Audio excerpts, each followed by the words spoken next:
Okay. Hello, everybody. I am Kelsey D Comics here on YouTube. In real life, I am Kelsey D Crawford. I make comics, and today I'm going to be showing you how to letter comics in Clip Studio Paint.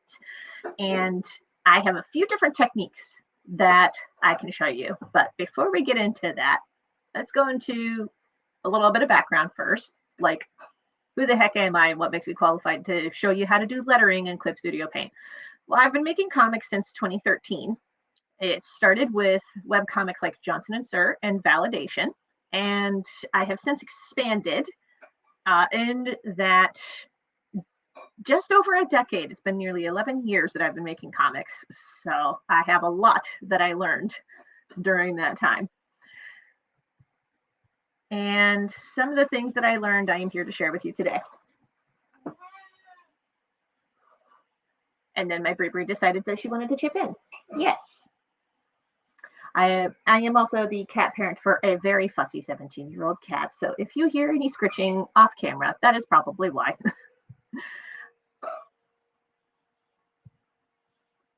All right.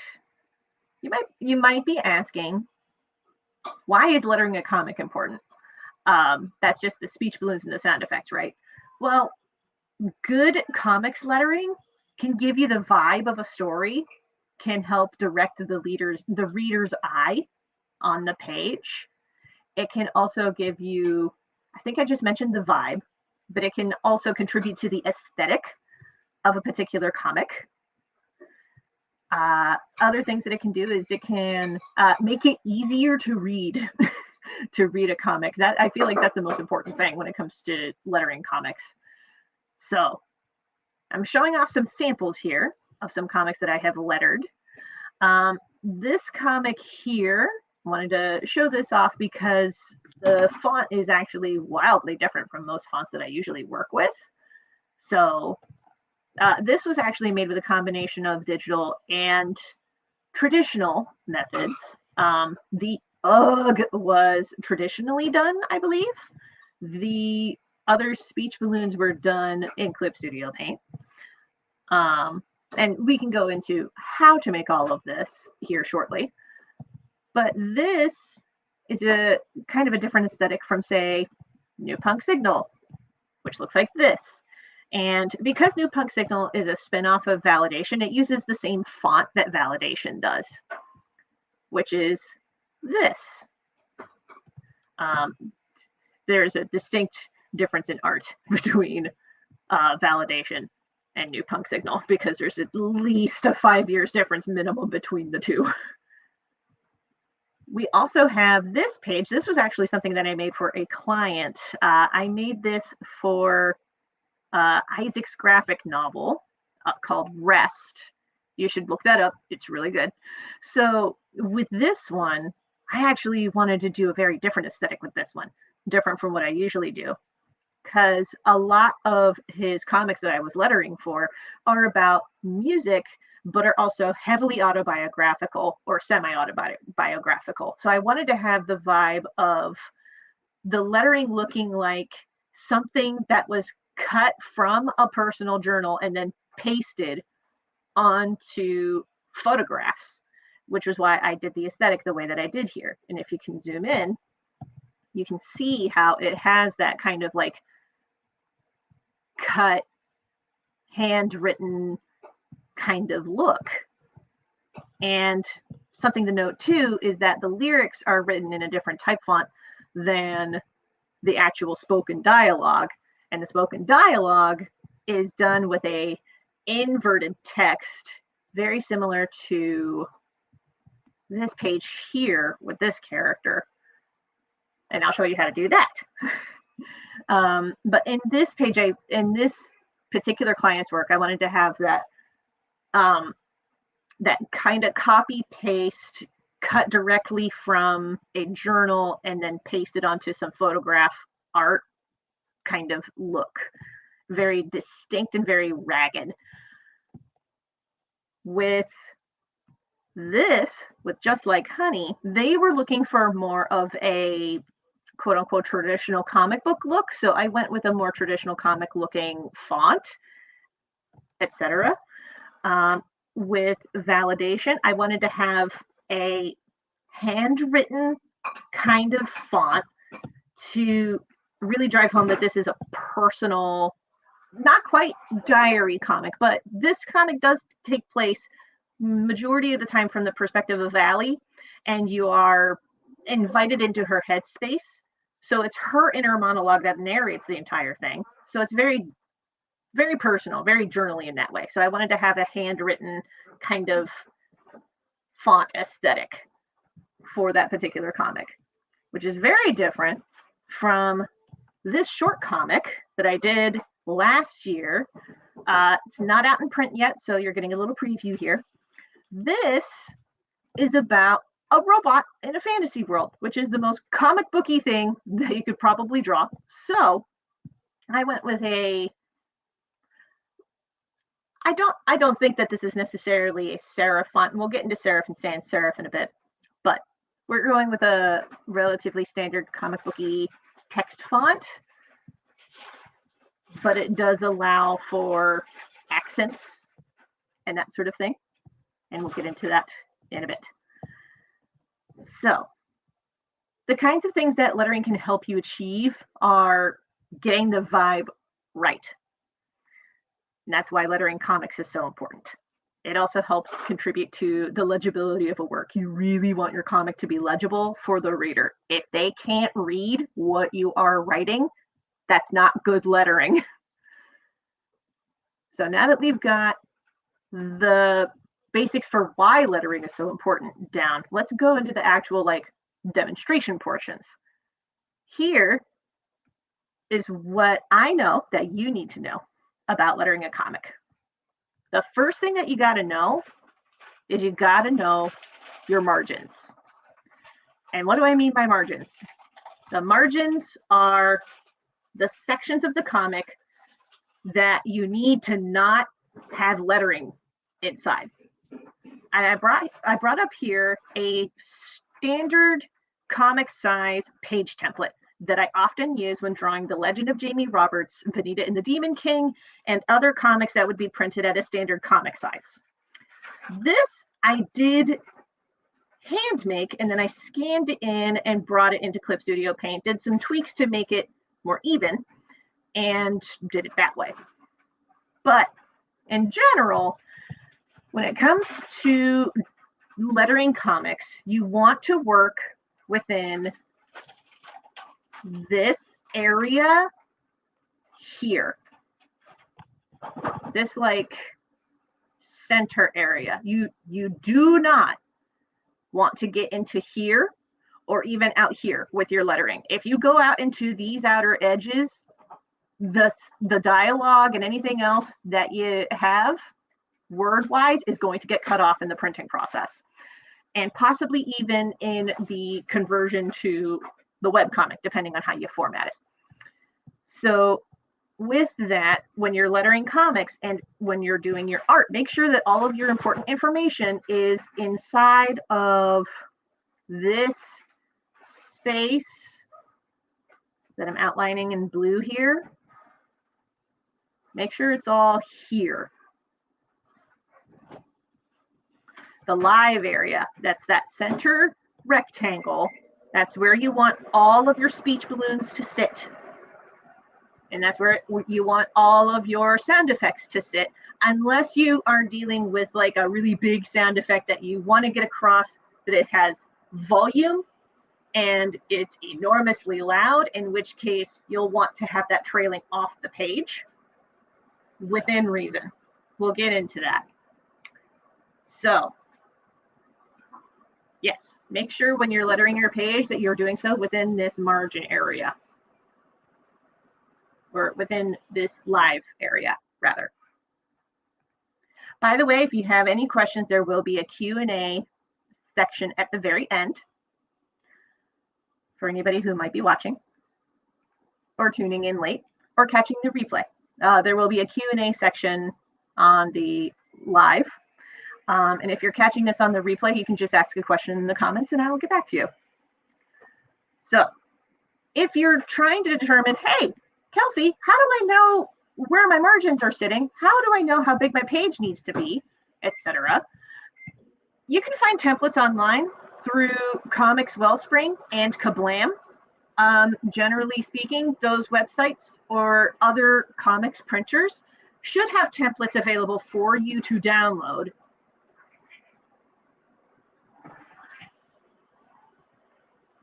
Cat fight. Had to take a second. Yeah, so if you're looking for page templates, head to Comics Wellspring and Kablam. They will have resources there for you. I believe Mixam would also have some, but definitely Comics Wellspring and Kablam will have pages with margins for you to work with. And they will designate via color code where your live area is and where the art's going to get cut off. So if you are a beginner and you're looking for templates, check out those sites. Picking a font and testing the font size if you need to. So with Clip Studio Paint, there's my general rule of thumb is that if you are working with a file that is 300 dots per inch, try to work with a font size that is about size 12 or larger for it to be legible. Some fonts, like I have a font called Distinctly Dan, which is what I used to letter validation here. Distinctly Dan is a relatively larger type font, so I can get away with having it sized at a like size 10, and it's still pretty legible.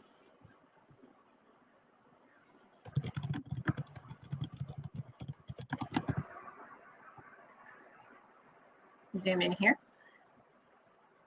So yeah, Distinctly Dan, if you have it at size 10, still fairly legible, even if you do it in print. Though if you want to do a test print, probably the easiest way to do it is to go into File, Export Single Layer, and if you're going to be working with a printer, I would highly recommend saving as a TIFF.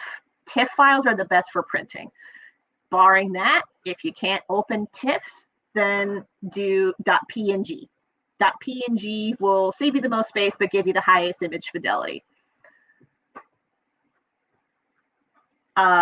If you're working explicitly in black and white and your art is in black and white, you can save in .bmp, but your file will be huge.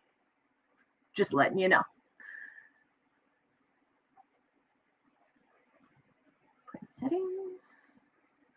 Wanted to see something. Okay. I didn't think it was print settings, but I wanted to double check just in case. Excuse me. Another way that you can test the size of your lettering is if you have something like Affinity Publisher or Adobe InDesign, you can make a mock-up of the book with the art that you have made so far and do a kind of like a test PDF just to make sure that it's actually legible. This is what some printers would call the dummy of the book. So making a dummy of a book is another good way to test your font size to make sure that everything is legible. Other considerations for choosing your font include whether the font has serifs or is sans serif. And what do I mean by that? So serifs are the little tails on the letters.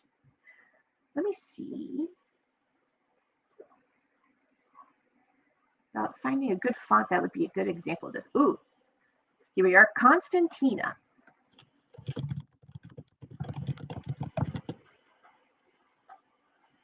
So this is Constantina, which looks like a sibling of Times New Roman. So you see how the S has the little tails? I'm going to highlight this in orange here.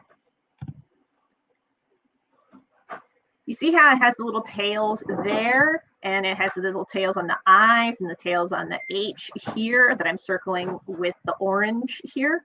Those are called serifs. Now, serifs are handy if you're making signage or if you're trying to put in lettering that looks like it should belong in a newspaper. Like if you're trying to add fonts for a newspaper, you can do it that way as well. Let's see. We also have other fonts. Pretty sure I have Courier New floating around here somewhere. I do have Courier New. Now, see, the Courier New was done in orange because I forgot to change this back to black. So if you wanted to change the lettering of your, if you wanted to change the color of your letters, you can select all and you can move your eyedropper tool around the color wheel and you can change it around that way. Let's make this purple. Why not? Courier New is another example of a typeface that has serifs to it, though the serifs are, they vary. But this is another serif font. If you want an example of a font that is sans serif, let's go to, this is my favorite font to use. I use this for The Legend of Jamie Roberts.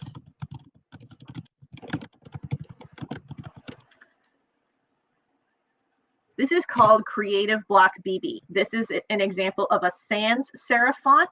So you see the difference between, and I'll go ahead and bring this down next to Courier New so you can see the difference.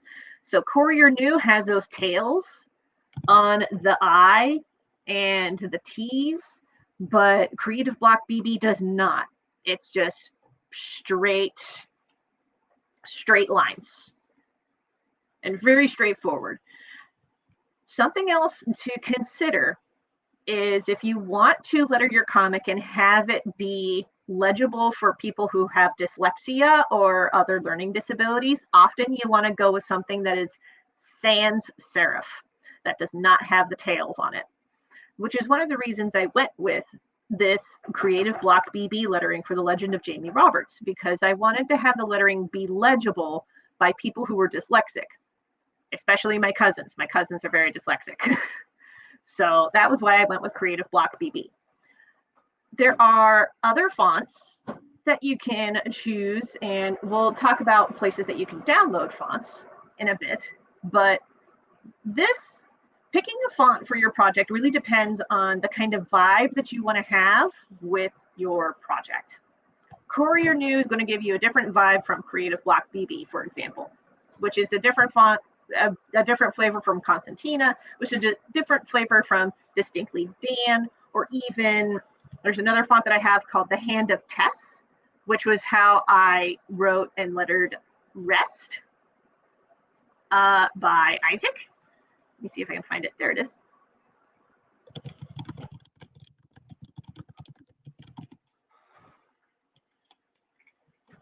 Yeah, you see how The Hand of Tess has a very distinctly ragged, almost pencil look. It is a sans serif font, but it is very scratchy. So that is a very different vibe from Distinctly Dan, which is also, it looks handwritten. It's probably based off of somebody's actual hand lettering by the looks of it. And there are places that you can go to convert your hand lettering into actual like typefaces.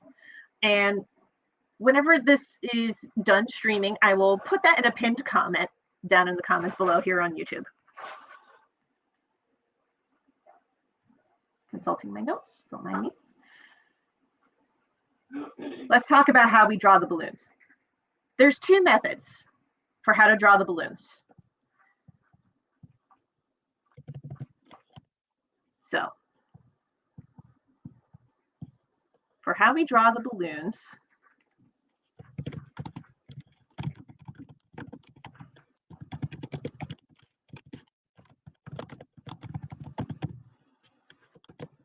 let's change that from Hand of Tess to,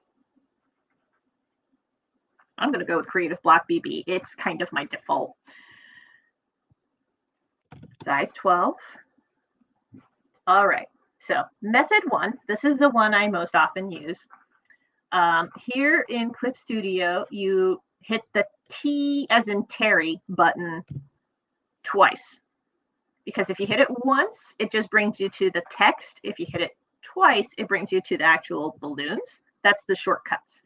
The actual like commands all the way to the left are going to be the actual like balloons, the speech balloons will be under the A.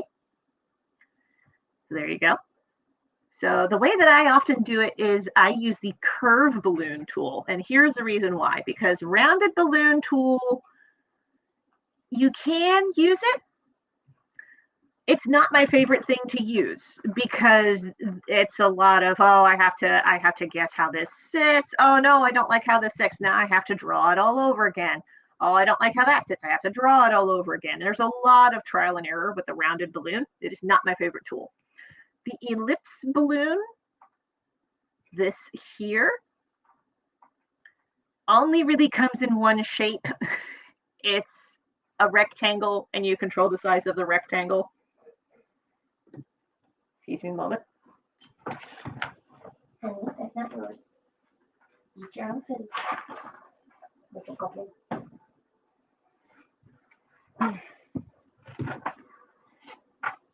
Okay.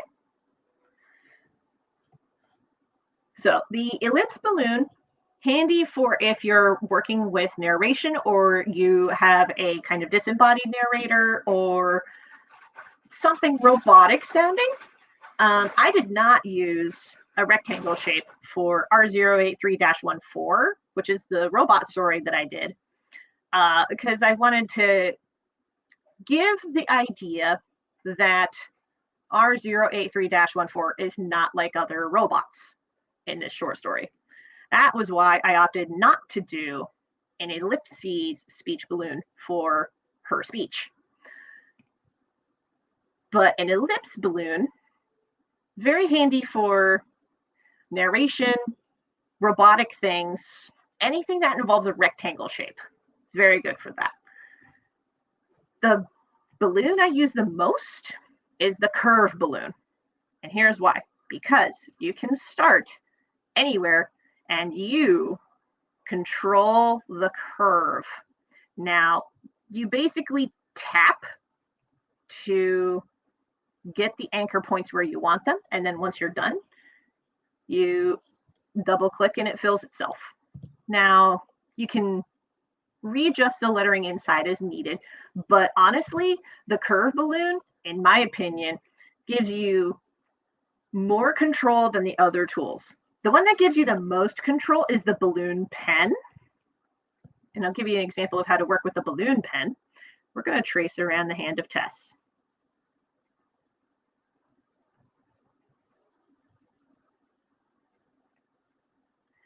So the balloon pen allows you to freehand a speech balloon.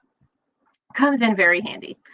And the reason I often use the speech balloon tool as it comes on the program is because if you turn off the background layer, it's automatically filled in. And the reason it does that is because over here in the balloon pen controls, we can dictate our line color and our fill color.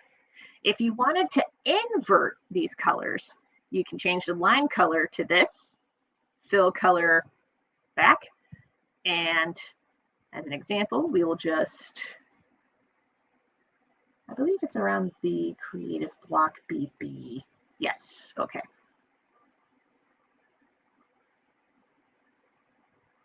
So on balloon pen, which is what this is, and there we are.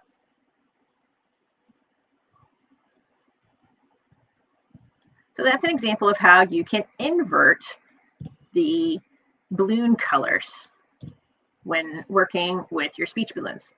To draw the balloon tail, you click on the balloon tail and it'll ask you, how do you want to bend it?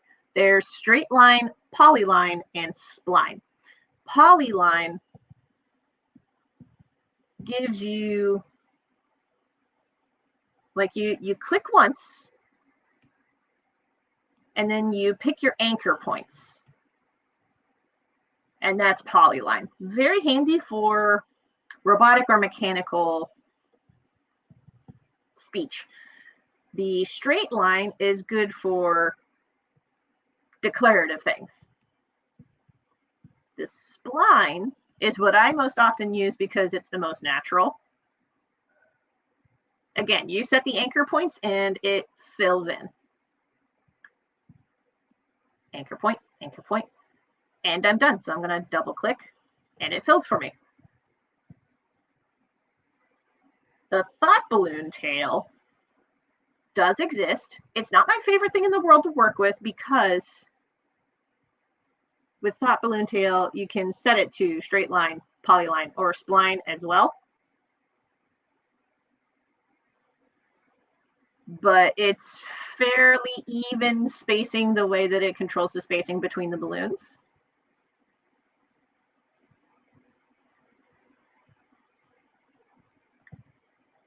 Yeah, polyline thought bubble is not my favorite. And that's spline. And you can set the width of the tail from anywhere between, I'm pretty sure you can set it from 0 to 500. I usually go with 30. Though 30 is kind of small for the thought balloon tail. With the balloon tail, you can have it anywhere between 30 and 60, and it's still pretty legible. Right now I have it at 40, and it looks about like that.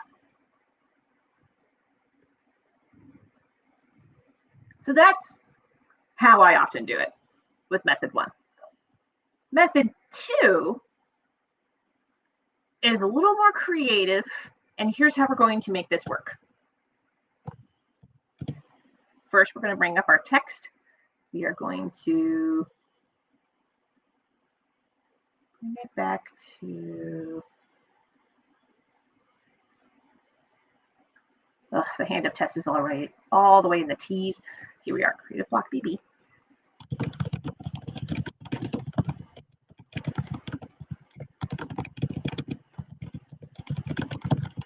Now, the tricky thing with lettering in Clip Studio Paint is that you have to hit the enter button. It does not automatically correct for spacing things on the line. So you have to enter that. You have to hit the enter button to get the general text shape that you want. All right, bring our, this is the second method. So here's how we're going to do the second method. The second method, we're going to have the lettering on its own layer. We are going to make a new layer and situate that layer under the letters that we want to highlight. And then we are going to bring our brush tool or our pen tool. I'm going to do pen tool. And we're going to make this kind of a bigger one. Yeah, 100. Okay.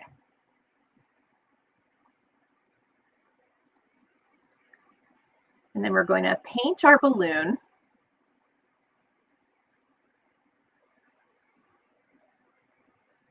Like so. And then for a tail, we can draw our own tail.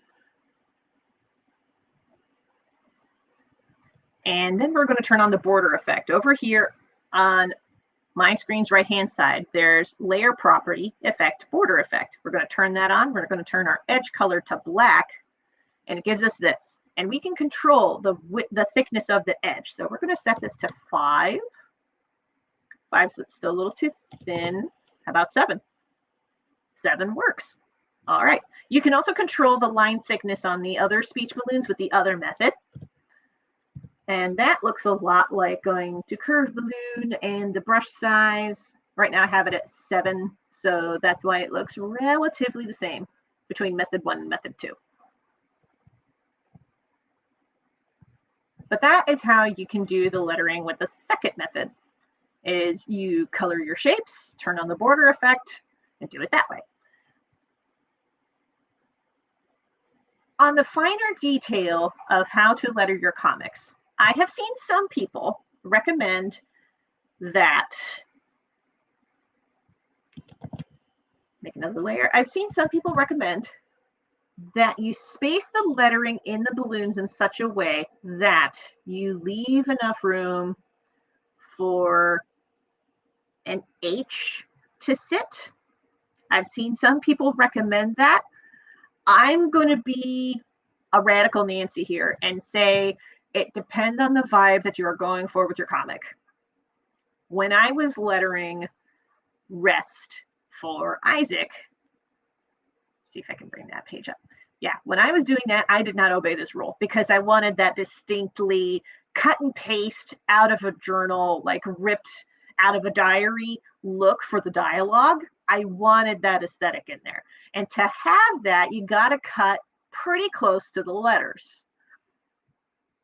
If you want a comic to have a more standard comic booky look, then having this rule of thumb where you can fit an H between the edge of the balloon and the actual text, that is pretty standard. And if you're lettering for a standard comic, I would recommend you to do that. But again, it depends on the aesthetic that you're going for with your comic.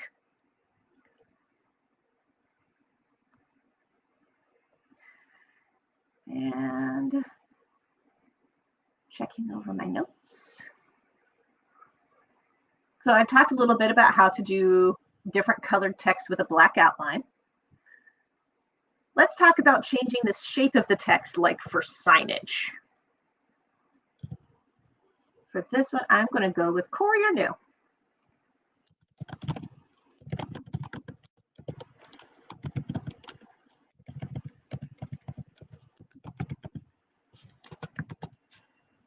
Make that bold.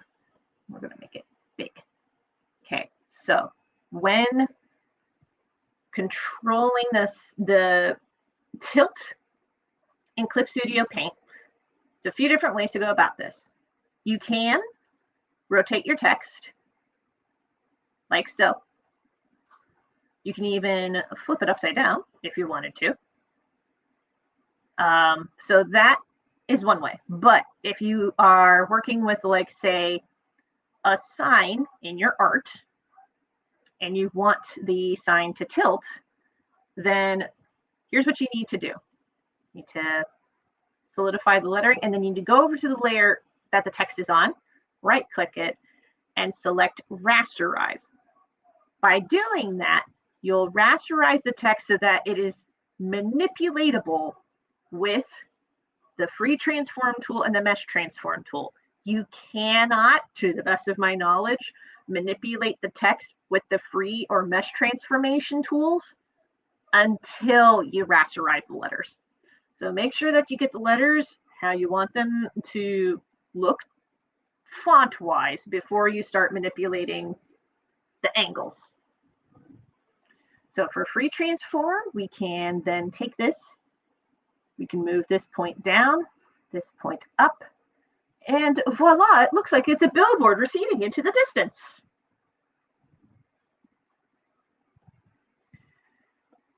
And if you wanted to change the font, just realize that I was on the curve balloon tool, so we're going to hit text again. Here we are, okay.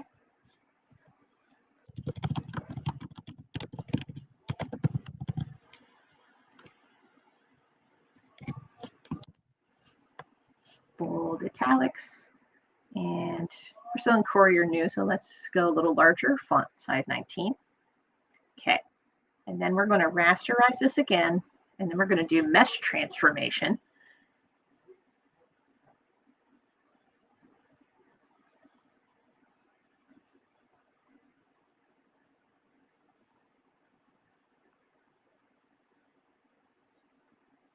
And with mesh transformation, you can control the anchor points and where they sit and how they sit.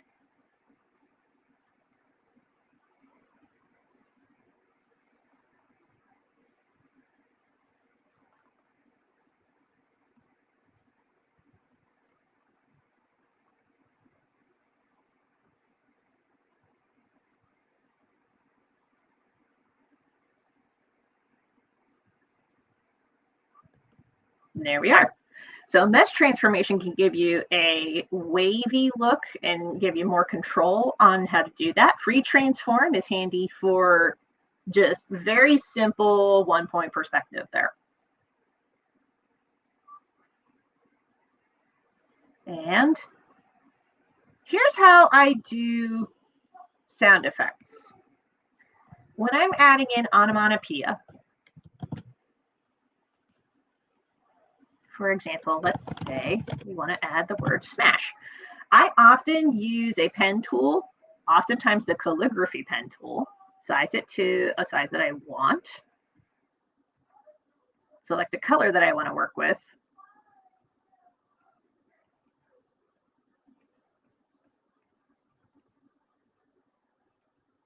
and often just write it in. Or if I want a texture to it, I use texture pen.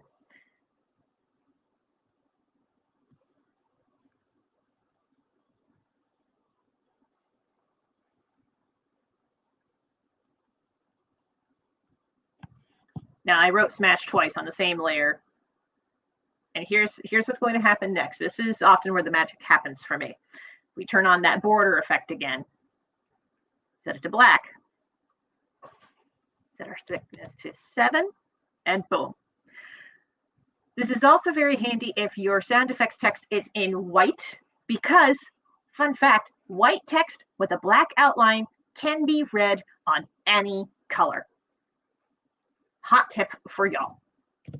In fact, I am going to write that out by hand with the real G pen.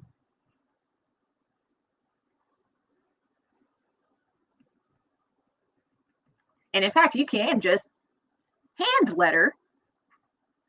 If you have a tablet, it's much easier.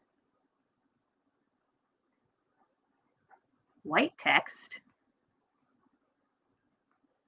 with a black outline.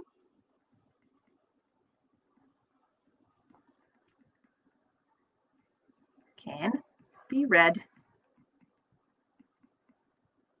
on any color. Very handy to know. And again, to get this border effect on your text, you go into layer property, and then you hit effect border effect, and then you can control the thickness of the edges, the color of the edge, etc.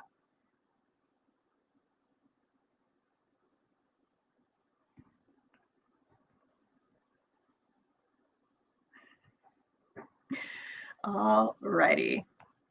Consult my notes. And I will say, if you're going to opt for changing up colors on your sound effects, if you're working in color, make sure that your colors do not blend into the background. So let me see if I can bring up, here we are. When deciding the colors for the sound effects on this page of The Legend of Jamie Roberts, I wanted to make sure that the colors would play nice when in black and white. So if I convert it to gray, it's still pretty legible. And you can still tell where the words are. And it especially helps with that black outline trick that I showed you. But whenever you're testing your colors, it's always a good idea to check with a monochrome or a grayscale test. And the way that you do that is you check this layer property, effect, expression color. And right now it's in color, but you can opt for gray or monochrome. Selecting the gray option is one of the best ways to test your colors when you're working in comics. Now, where can you get fonts? So there's a few different places that you can get fonts. Again, there's tools. There are tools online where you can go and convert your own handwriting into an actual text font. And I will leave a pinned comment on YouTube with links to a couple of places, at least one, where you can do that, where you can convert your text, your handwriting into an actual text font. Other places you can get fonts, I often just go to a place called dafont.com, which is DAFONT.com. Lots of the fonts that are on that website are free, but check the licenses. That's very important. There are some fonts that designers will come up with, and they will request that you not use it for commercial purposes, and you got to respect that. There are some who say if you're going to use it for commercial purposes, make a donation to them. Please do that. Please do that. There's a lot of work that goes into designing fonts. It's not just going there. I know I just mentioned that there was the option of go to a website and convert your handwriting. But for people who are graphic designers who do this, they often go above and beyond just those website conversion tools. So it is worth kicking them a little extra for designing those fonts. But Dove Font has been one of my favorite places to go. They were the source for many of the favorite fonts that I have that I still use. Anime Ace, Distinctly Dan, what were some other ones that I worked with? The Hand of Tess, Creative Block BB, Distinctly Dan. There's a bunch of other fonts that I didn't even get to. Dove Font has a little bit of everything. They have everything sorted by the kind of lettering style that you're going for, whether you want wingdings or not. There's a lot of different options for you on dovefont.com. There's also, I believe it's called Comic Blam, but feel free to correct me in the live stream comments. But there are other places for you to get fonts. It's just, I often go to Dove Font because the fonts are free for the most part. Again, there are some artists who designed a lot of the fonts who will ask that you either not use it for commercial purposes, or if you do use it, to give them a little tip. Again, give them a tip. Other places you can get fonts include other indie artists. There is a font that I have bookmarked that I've been meaning to get. It's called the Stabby font. An artist on Ko-fi, ko-fi, has it available on their shop front. So you can just buy fonts directly from artists. That is absolutely an option. Ko-fi is a great place to look for fonts if you wanted to go exploring. All right. We are now at the portion of the stream where if the live stream chat has questions, feel free to post questions in the chat and I will answer them to the best of my ability. Thank you, Los. The other website I was blanking on the name on is called Blambot. Blambot is another place that you can get fonts and download fonts. Now, Blambot may have some fonts that are behind a paywall, and that's fine. They may have some fonts that are free, and that's fine. Blambot's another good place that you can get fonts. Dove Font and Blambot. I highly recommend those two sites. I'm going to take a second to drink my tea.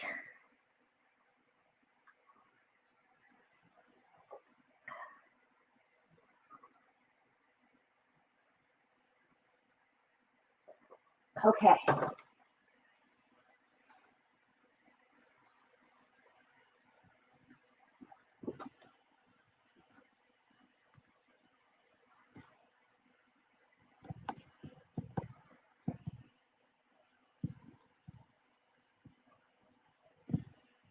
All righty.